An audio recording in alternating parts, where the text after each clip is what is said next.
Hi, everybody. My name is Miss Chew, and my favorite indoor activity is painting, or one of my favorite indoor activities is painting.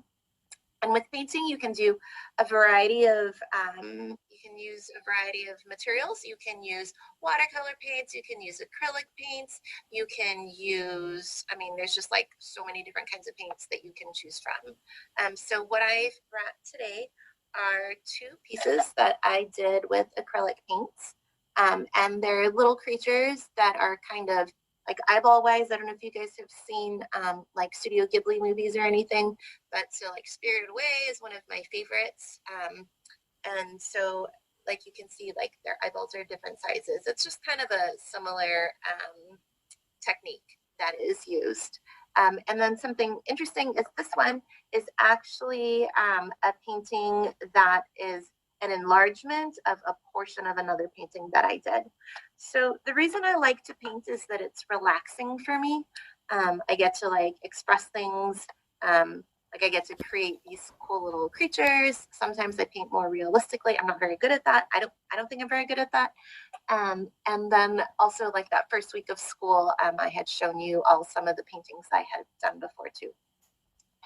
So in order to do painting, you need to, like I was saying, get your materials.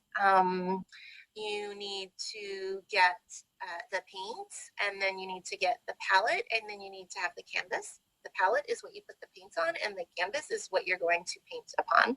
So like I had those little 4x6 canvases that are stretched canvases, but you can also use like cardboard, or you could use like, I don't know, a table or whatever you wanted to use for your canvas.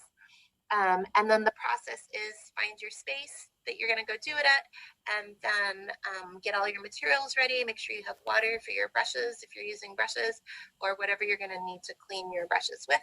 If you're using acrylic, you need to make sure that you don't just pour that down the drain, because that's really bad for our pipes. So you need to make sure you're set up with a can or something where you put it in there, and then you wait for the day when it's, I forgot what it's called. It's like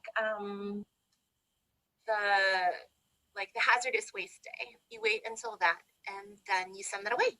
Okay, that's it. I'm done. Thanks. All right.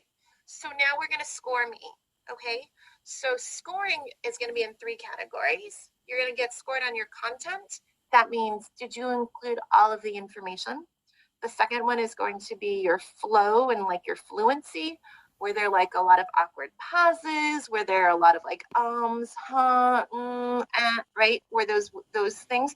And then the third one is going to be on your organization.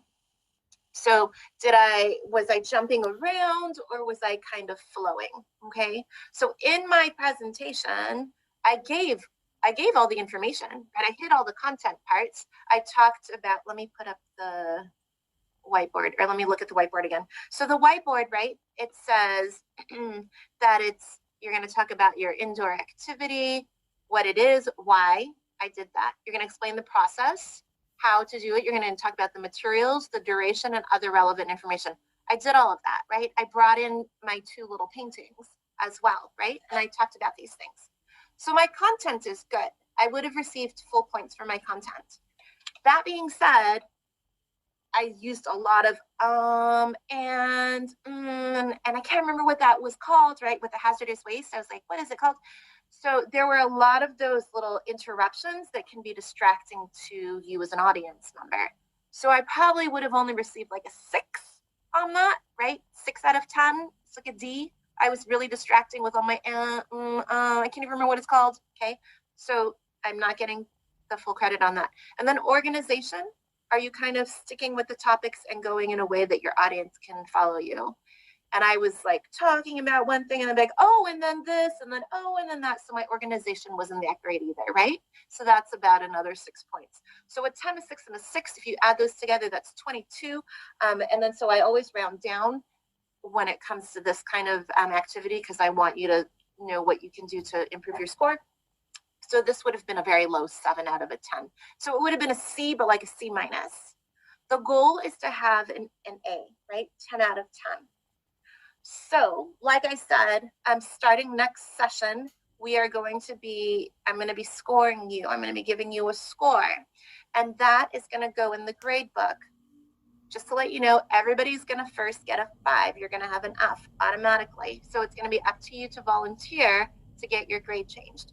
I'll explain that in an email to all of your parents and guardians. So don't panic if they're like, why do you only have an F in this? And you're like, well, I didn't do it yet. And okay, because it's just going to be an F, and it's just to get you to volunteer to go first and be prepared. That being said, to help your score go up, what you can do is you can write about what it is that would make a perfect speech.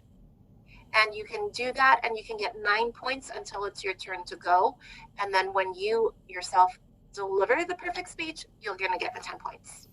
Okay, again, I'll write all of that up in student view. It's not in there as an assignment yet. I just wanted to verbally explain it first. What questions do you have? You can unmute yourself, or you can put it in the chat box.